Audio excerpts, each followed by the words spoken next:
Good evening, sir. Good evening. How are you today? Fine. Can I know your name, sir? My name is Dr. Ritesh Sahu. I am a consultant neurologist at VY Hospital, Raipur. Wow, all the way from Raipur to attend this conference where we are conducting an awareness program for all the people on epilepsy. Yeah.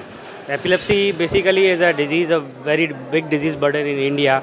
And epileptic patients are usually, they are very suffered and they have a lot of social dilemma, social stigma. So they are not in a treatment. So basically मैं यही कहना चाहूँगा कि epilepsy एक treatable neurological disorder है। इसका treatment available है। इसको डायग्नोसिस के लिए आप न्यूरोलॉजिस्ट से कंसल्ट करें, आप पूरी तरीके से उससे निजात पा सकते हैं। अच्छा सर, मैं आपसे एक सवाल पूछना चाहती हूँ। जैसे एक छोटा सा बच्चा है, उसको अटैक आता है, उसके मम्मा पापा के पास वो आके बताता है कि मुझे अटैक आया था, but at the same time जब उसे अटैक आता है और आके जाता है तो उसके दोस्त यार जो उसके आसपास हैं उसका मजाक बनाते हैं। तो अगर ये बात लेके वो अपने मम्मी पापा के पास जाता है तो एज अ पेरेंट वो अपने बच्चे को क्या समझाएं, या पेरेंट्स को क्या खुद पता होना चाहिए अपने बच्चे को जवाब देने के लिए? जी देखिए, एपिलेप्सी जैसे मैंने बताया कि एक सोशल स्टिग्मा है। इसमें कई बार पेरेंट्स को भी ऐसा लगता है कि मेरे बच्चे को ये प्रॉब्लम है, जिसे वो एक्सेप्ट कई बार नहीं कर पाते हैं कि वो मिर्गी का दौरा है। पर अगर ऐसा कभी होता है तो उन्हें अपने बच्चे को प्यार से काउंसल करना है कि बेटा ये एक न्यूरोलॉजिकल डिजीज़ है, अगर डॉक्टर के पास जाएंगे, इसका मेडिकल ट्रीटमेंट लेंगे तो ये पूरी तरीके से क्योर हो सकती है।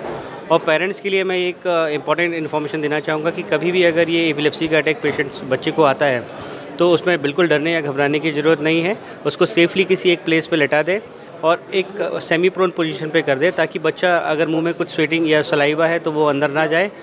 दो तीन चीज़ें बहुत इंपॉर्टेंट है। जब बच्चे को मिर्गी के दौरे आते हैं तो मुंह में कोई भी लकड़ी, पानी या डंडा ये सब नहीं डालना है, नहीं तो उससे उसकी प्रॉब्लम बढ़ सकती है। आमतौर पे ये एपिलेप्सी का अटैक 5 to 10 मिनट्स में अपने आप ख़त्म हो जाता है और बच्चा नॉर्मल हो जाता है। उसके बाद आप अपने डॉक्टर्स के पास जाके कंसल्ट कर सकते हैं। और सर एक और क्वेश्चन मैं आपसे पूछना चाहूँगी, क्या आपने कभी ऐसा अपने करियर में केस देखा है जहाँ पे बच्चे के साथ या फिर कोई बड़े के साथ जब उसको अटैक आया है तो उन्होंने कुछ ऐसा खिलाया या पिलाया या फिर कुछ पकड़ाया जिस वजह से उसकी प्रॉब्लम जो है और ज़्यादा ख़राब हो गई? क्या आपके पास ऐसा कभी कोई केस आया, क्या आप बता पाएंगे उस बारे में?